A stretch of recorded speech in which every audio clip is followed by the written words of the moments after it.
You're going to learn how to protect your joints in the gym and what to do if you get injured. My guest today is one of the smartest guys I've ever met. He's the former editor-in-chief and publisher of Muscle and Fitness magazine. Dr. Tom Deters, welcome to the show. Tom, so let's talk about the major sources of injuries. I mean, I've ruptured a pec, right? I've had multiple surgeries and fusions and joint replacements and things. So, and I think that some of the injuries that we're seeing nowadays with athletes as they get older is the takeaway here is that if you feel pain in the joints, you're doing it wrong. I probably can remember 15 to 20 guys who blew pecs. What can we do to protect our joint? Very few people do them. So warm up to the point where you break a sweat, generally, elliptical, on a bike, whatever it is. That's the first thing. The next part is controversial, I guess some people could say, and that's... Welcome to the Lee Labrada Show. Brought to you by Lean Body, the #1 protein shake in gyms across America. Hey, welcome back, everybody. Today, you're going to learn how to keep your joints, tendons, and ligaments healthy. And you're going to learn how to protect your joints in the gym and what to do if you get injured. My guest today has been a guest on my podcast before and is one of the smartest guys I've ever met when it comes to the topic of joint and body structural health and injury prevention.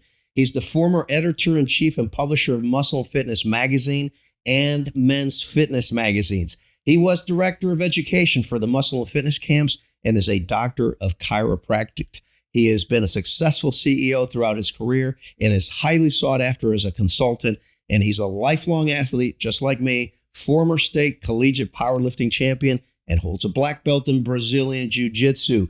This is a guy that knows a thing or two about keeping his joints healthy. And he's like a brother to me and a great human being to boot. Dr. Tom Deters, welcome to the show. Great to be here, Lee. Tom, so let's talk about the major sources of injuries. Yeah, so there's really, you mentioned Brazilian Jiu-Jitsu being tough on joints. That's by design, right? Because that's how you tap somebody out. You either choke them out or you joint lock them out and they tap, hopefully, before the joint actually will snap, right? Meaning the rupture of tendons, ligaments, or all the above, right?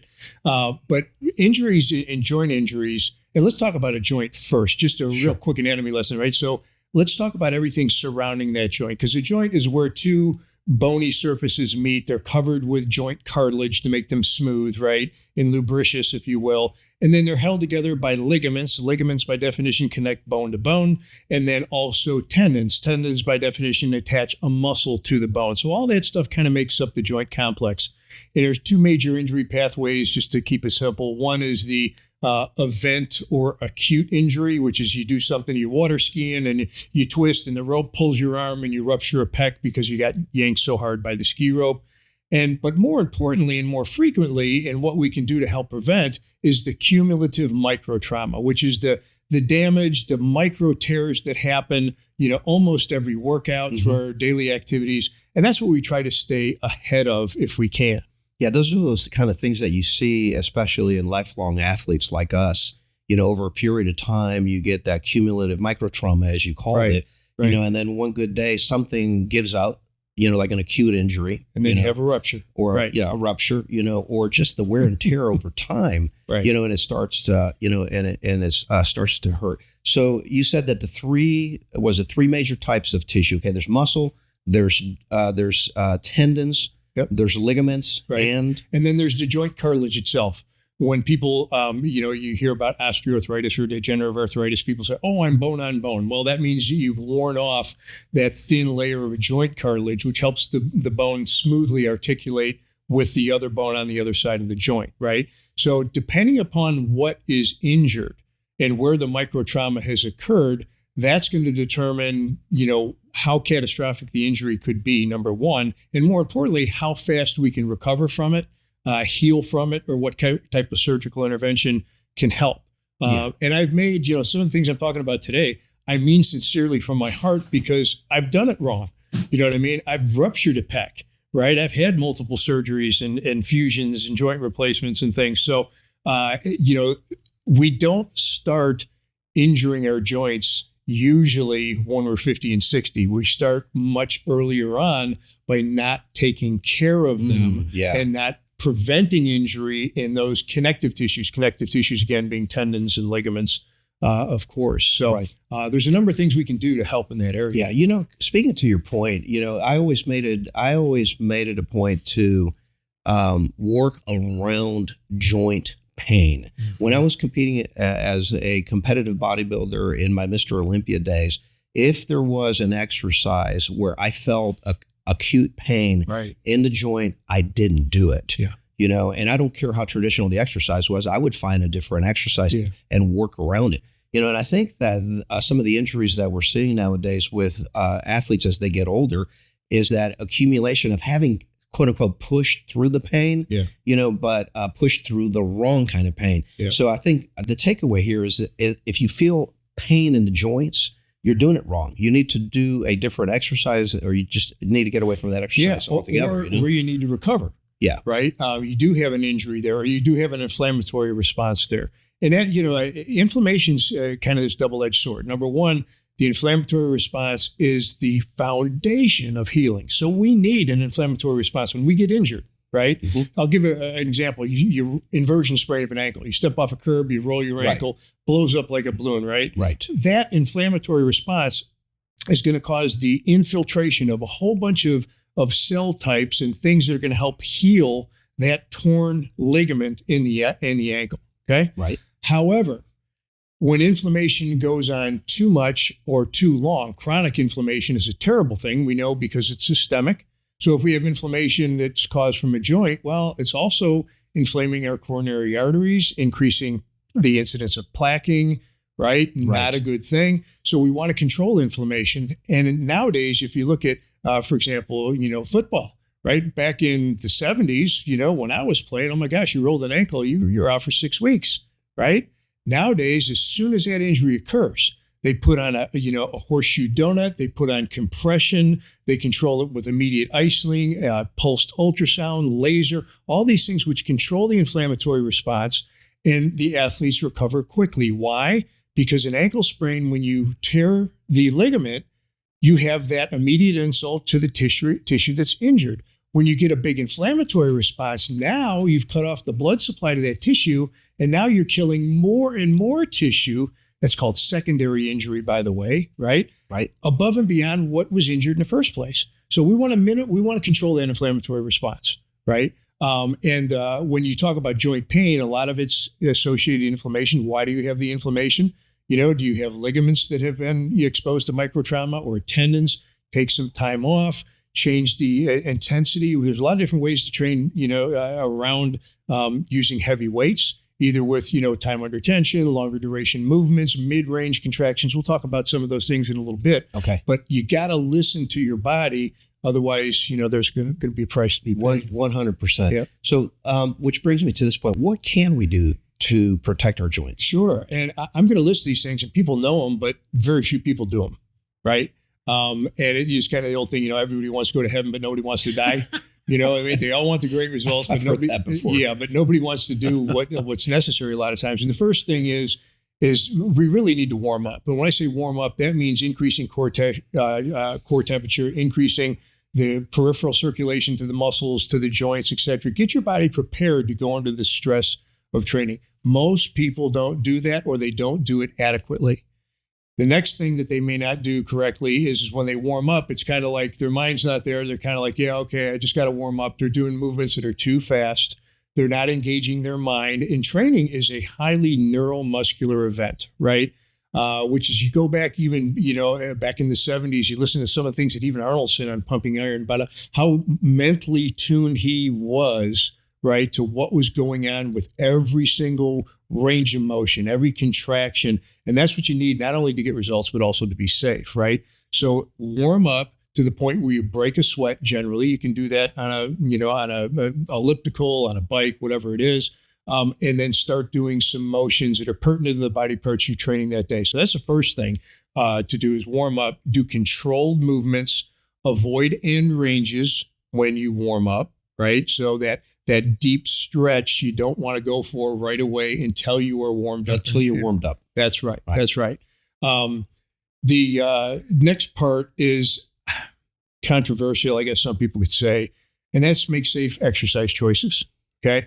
During all of my career, in this industry and as editor-in-chief and publisher of Muscle and Fitness, I probably can remember 15 to 20 guys who blew pecs. Yes. Who ruptured pecs. And I'll bet you that the majority did it on bench press. 100%, except for a guy in the NFL, and he was an offensive lineman, and that was one of those event injuries. Gotcha.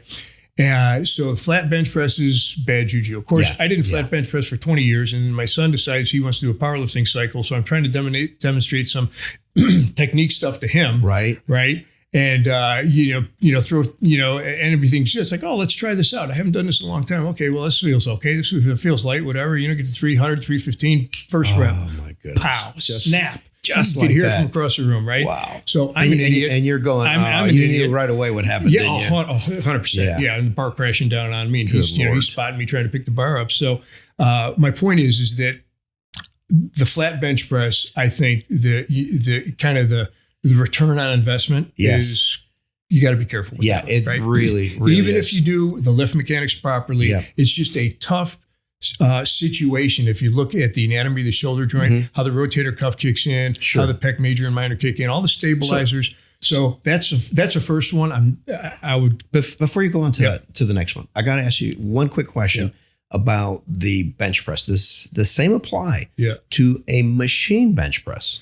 It can. However, the reason that I prefer dumbbells always is because you get more stabilizing muscle group activation, right? And you can be flexible in your range of motion. And in a machine, sometimes you can get locked in on that range of motion. It does. It locks you in into a plane. And that can be potentially, dangerous in terms of joint mechanics. Okay. The other big no-no exercise is behind the neck military press. Man, and I used to do those. Oh, I hear you. And I don't do them anymore because I'm a lot smarter these days. Right. And that's really what it is. It's not just about, old guys. If you train prudently back in your 30s and 40s, you're probably not going to have the problems that you and I have had in our 50s and 60s. Right. But when you're young, you're bulletproof. You don't care. You think it gets you the best results. Just know that you need to be very, very careful in doing those movements, particularly at end range. Those are the two that you want to avoid. Yeah. There are some others possibly. We can get into, some knee biomechanics and open chain and closed chain, but suffice to say, those are the big ones. But controlled movements, be careful of end ranges, is to get that full stretch. How much, if you're training a set to failure, if you're training intensely, really concentrating on the traction, you tell me how much more benefit you're getting from doing an extra half inch of stretch. Yeah. Okay. Yeah. I don't think, again, risk versus benefit. I don't know that it's there. So we need to be careful with that. Okay. I think that there's some new research that's showing that there's a lot of stimulation that occurs and signaling for growth that occurs in that stretch position. We had Dr. Michael Israetel on just recently, and we were talking about that. And I saw a lot of that in the training that he did with Hunter while I was here in the Labrada gym. Right. But it was with very, very light weights when we're talking about in fact, some of it was even just body weight, in that stretch position, believe it or not, push-ups between blocks. Right. So we're not talking about a lot of heavy weight in that vulnerable stretch position. Right. And we'll always go back to, you got to make the call, right? If you're a professional athlete, right, or you're a professional bodybuilder, it's almost a mandate. You need to push to that nth degree. Does the risk of injury occur with that? Yes, but you know that going in. Just like a football player. Well, you might develop a head or neck injury, but you knew that going in. Right. You got to be willing to pay that price. Most of us are not. And we want, long-term fitness. We want to look good. We want to be lean. We want to feel good. And we want as much quality life as we can for as long as we can have it. Absolutely. And I would say that that's the goal of the majority of our viewers. Right. Yeah. So, healthy resistance training, part of the lean body lifestyle, as I call it. On that note, what are some of the nutritional things that we can do to keep our joints healthy? Well, we can go into all sorts of esoteric supplements and be here for a couple hours, but really the big three in my book, first and foremost, is vitamin C. People don't realize this, but vitamin C has both anti-inflammatory activities and analgesic activities, which means it kind of reduces how excitable nerve endings can be, right? Linus Pauling, Only person that has ever existed who won 2 Nobel Peace Prizes in 2 separate disciplines. Great guy. One of his studies was on vitamin C. I had the privilege of speaking to Dr. Linus Pauling shortly before he died. He was a subscriber to Muscle and Fitness. Isn't that something? And he loved it because he thought we were putting cutting edge information out there without worrying about what everybody in the scientific community thought, right? Because athletes are always going to be a little bit above, ahead of science many times. Well, they're willing to try things, Absolutely. and a lot of the things are tested in the laboratory of the gym, which is to say real world. Right. And Linus Pauling, the other thing is we're, as mammals produce their own indigenous vitamin C. Humans do not. So a 90-pound goat produces about 11 grams of vitamin C is what he told me. It's like, wow, that's 11 grams. That's 11,000 milligrams. So how much do I need? Well, part of his thesis was that, if you're taking 11 to 13 grams of vitamin C a day, we could reduce the risk of coronary artery disease by like 65%. Why coronary artery disease? Because arterial walls are made up of connective tissue. Wow. Vitamin C is the major component of connective tissue healing, which is why people who have deficiencies in vitamin C, and we don't hear about it anymore, of course, but back in the days where people were on ships for a year or two and didn't have vitamin C, they developed rickets. Right. Their joints would literally disintegrate. Right. Okay. So vitamin C is an important one. Right. And again, I'm not recommending, 11 to 13 grams a day, That's a lot, right? It is. You would have to build up to that. Yeah. And I don't know that I personally have never gone that far. Right. In extreme injuries, when I've torn stuff, I've gone 5 grams a day, 1,000 milligrams at a time, with meals spread out. Do you notice the difference? Is it real noticeable? I think that, well, first of all, I have always recuperated very quickly from all the injuries I've had, like beyond what the expectation was.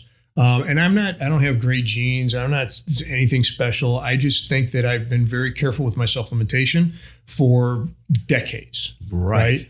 So I'm a firm believer in vitamin C. The other thing that I think is very important for joint healing, joint cartilage, and I think, this, it's going to sound like a shameless product plug, and I don't mean to be because it's just the truth, and that's chondroitin sulfate and glucosamine and MSM. And you guys formulate that in a product called Elastojoint. We have that in Elastojoint. Now that 100% I feel a difference.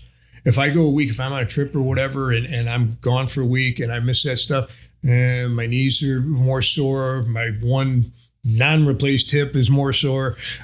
So I think the chondroitin sulfate, and there's also a lot of data on that as well. Sure. Okay? So those are the 2 big ones. And then one other one, which helps with inflammation, is omega-3s, the fish oils. And again, I personally notice a difference with those. We're talking about, 2 to 3 grams a day. Now, for me personally, again, you need to, people need to decide that on their own, but it helps control systemic inflammation. And it's great for your heart. It's great for your joints. So those are the big 3 that I would focus on: vitamin C, chondroitin sulfate, and glucosamine, and the omega fatty acids. Okay, guys. So you heard it. You heard it here from the expert. A lot of times, bodybuilders and athletes, they'll take protein, they'll get enough calories and everything that they need to do to support the muscle and provide nutrients to the muscle, but they don't provide nutrients to their joints. So, word to the wise, take supplements for your joints as well. Yeah. And it's back in the days, in my teen years, I was working at the shop. They, built, race cars and street rods and stuff. Everybody wanted the most powerful engine, the best transmission, and the right gear ratio and rear differential, to get that whole shot off the gate, but nobody talked about brakes. And you got to get that power to the ground, right? That's right. The but nobody talks stuff. about brakes. Brakes weren't sexy. Just like, I'm not going to seek out supplements for my joints because, my joints feel okay right now. Right. Yeah, well, they do. But you get a joint problem, everything else comes. Yeah, people oftentimes wait until they hurt. And when they hurt, the damage is already done. Tom, let me ask you this. What are some of the things that we should avoid in order to maintain good joint health? Well, as long as we're on the topic of nutrition, right? We talked about some exercise and execution things, but anything that is inflammatory, we want to stay away from, right? Okay. And the number one thing in our society, number 1 times 10, which is just, it's terrible. And it's absolutely contributing to early deaths and disease states. And that's any class of seed oils, canola oils, which our food is just laced with. I mean, you stand in an aisle of the grocery store and you read labels, and it's like, how do we get away with this stuff? Well, it takes some work, but there are ways. And again, that's one of those things. My personal anecdote, doesn't necessarily validate anything. N equals 1 small study group, right? But if I, eat some of those foods, whether it's in a restaurant, because that's what most restaurants cook in, Sure, is canola oil. Yeah, even the healthy vegetable restaurants, oils, right? Well, there's vegetable oils. Canola oils is made from a different derivative, right? Right. But any of those seed oils, vegetable oils, they are highly inflammatory, high in omega-6s, and that you will notice. That's the big issue. That you will notice some more aches and pains, which is why they cause I think inflammation. chronically, more people are experiencing that now than they were 30, 40, 50 years ago.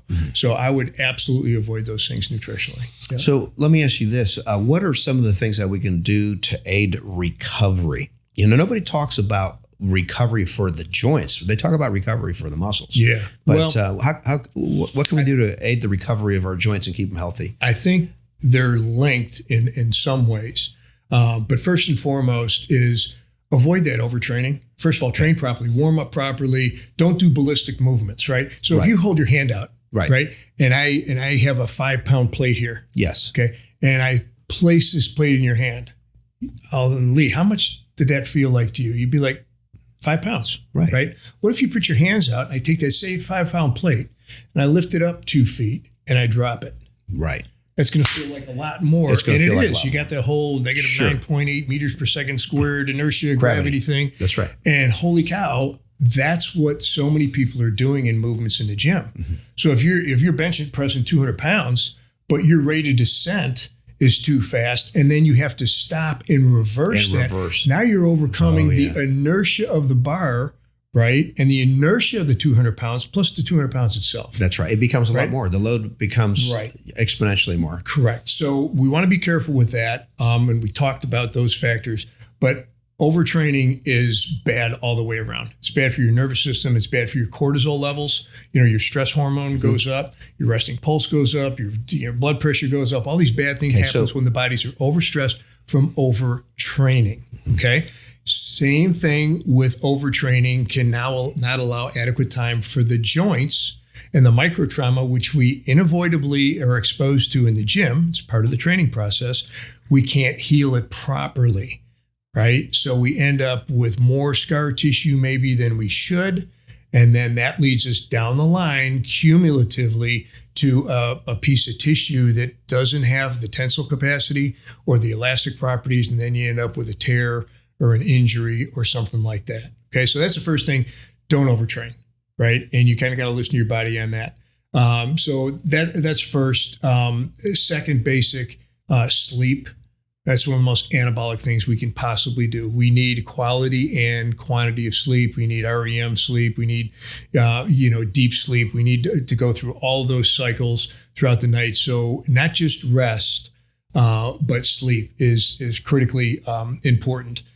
Something that people don't get too much of these days, it seems. Not enough of. Right. And if you do look at studies for that, it's like most of the population is getting inadequate sleep, either in quality or duration, or more importantly, both. It's a factor for life expectancy as well. Correct. Yeah. Correct. So, you want to make sure that you get that rest. Ice and heat, and particularly if you have an area that you've been sore in. If you have a lot of inflammation, heat's not the best thing, but alternating ice and heat can really help pump blood in and out of the area, deliver those nutrients that need to be delivered so that you can help heal more quickly. Cold water immersion works great on a systemic level, health level, overall longevity level, as well as to help joint repair, aches and pains. I've heard a lot about that lately. Yes. Okay, it's become a thing. Yep. As we all know. How cold is the optimal range? How cold? It depends on which study you're looking at, okay. And how long you're going to be in, et cetera. Sure. But we're talking about 40, 45 degrees. Okay. Some people go less than that. Some people go that sounds more. Painful. Yeah. Well, it's one of those things. Yeah, it's a lot warmer after you stay in for a while, but it's still that initial kind of shock. When you get in, but it definitely, and then you get the rebound hyperemia, which just means increased blood flow. So you do cold water immersion, right? And then you get out. you dry off, and then 15, 20, 30, an hour, 2 hours later, man, you're hot.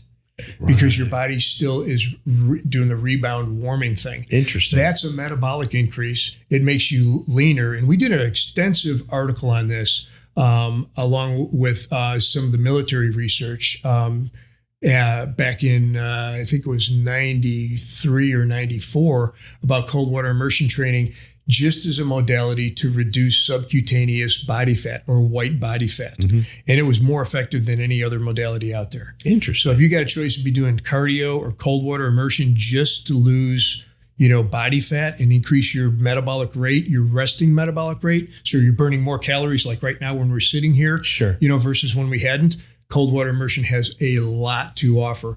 And you don't have the caloric expenditure. You don't have as much energy expenditure. You still do have some energy expenditure because it's metabolically intensive for your body to withstand and go through these changes to fight off the cold. But man, if I had my choice between, shivering for 20 minutes or being on a bike sweating, getting my heart rate up to 140 for 20 minutes, I personally would do the shivering, but not everybody. That's not everybody's thing. Right. It's uncomfortable for some. It very much, for sure. Very much so. What do you think of red light therapy? I think red light therapy's got a bunch of data behind it. I think that with a lot of these modalities, first of all, do I believe in it? Yes. Yeah. Okay. Do I think it's efficacious? Yes. I've seen a lot of good science on it. Yeah, 100%. And same thing with saunas. I mean, there's 40, 50, 60 years of data for longevity purposes on saunas and recovery on saunas as well. But dry sauna or wet sauna? Both. Okay. Both. And now they have saunas that are red light saunas as well. So you're getting the red light exposure while you're in the sauna. One-stop shop, right? But the problem with all this stuff is that there's no controlled study for you. Right? We can't say, okay, Lee, you're going to try this. And then, hey, is there another version of Lee who didn't try it and see which one does better? Right. So you have to it's one of those things, and both those items are an investment. But personally, I believe they are well worth investigating at a minimum to try to help yourself. 100%. The other thing is massage. Whether it's, you can get these guns now that will stimulate you, to which they do a couple things. They break up adhesions. They can help relax the muscle so it's not so hypertonic. Like a Theragun. Yes, correct. And when muscles are too tight, it chokes off blood supply, right? Because you got all these small, teeny capillaries. If the muscles relax, the blood's going through them, right? But if they're contracted, it actually inhibits blood flow. So you want to make sure that, you get exposure to whether it's mechanical massage or good deep tissue massage by a human's hands, a good masseuse who can work out those areas. And oh my gosh, I can't tell you back in the day how many professional bodybuilders were due to go in to a shoulder surgery within the next week. They were sent to a couple different guys out in LA at the time who were known for working with top athletes who did the deep tissue cross fiber massage where you're literally crying when you're on the table. But these guys would avoid shoulder surgeries because it was really a myofascial problem, not a primary rotator cuff problem. Right. And then we can talk about shoulders for an hour, right? Because it's like, okay, so how do we tell? Well, you get an MRI. Well, is it a contrast MRI, a non-contrast MRI? Oh yeah, it looks like you got a tear in this contrast MRI because we always want contrast MRIs for shoulders, right? Yeah, but is that a current tear or is that a tear that happened 10 years ago that's healed? Right. So my attitude is avoid surgery at all costs unless it's absolutely necessary. Try the conservative route. Try the deep fiber, massage. Try the gun type mechanical massage. Do ice and heat. Do some flexibility work. And I'm not a fan when we did the lean body camp a few years ago, we spent some time talking about PNF stretching, proprioceptive neuromuscular facilitation. That's the fancy mouthful word, right? But just PNF for short. And that's where you actually contract the muscle against a stretch position so that it can reset its resting length and learn to relax. We're going to have to do a segment on that. Yeah, we do, because to me, it's the only stretching that you can do with a fair degree of safety when you're cold. Right. Static stretching, if you're cold and you're not warmed up, and even if you are warmed up, I would argue static stretching, man, you're fighting those, the muscle spindles and the Golgi tendon organs and all these protective cell types that are telling your brain to give this reflex response to tighten up and resist to avoid the risk of tear or injury. On that note, tear or injury, let's talk about worst case scenario. Right. If that happens, if we have a tear or an injury, what are some of the things that we can do to help along the healing process? Yeah. So the first thing is, in order to have the best prognosis, you need to get a specific, accurate, and complete diagnosis. All right. What tissues are involved? And then once we know what tissues are involved, we can know what therapeutic modalities are going to be best for it and what the time frame should be, for an expectation of recovery. Right. So, go see somebody good is my first recommendation always. So what you're dealing with. Is this a joint problem, a tendon problem, a ligament problem? Is there trauma involved? What's going on with it? After we get that taken care of, then you can start the rehab after the healing process has taken place.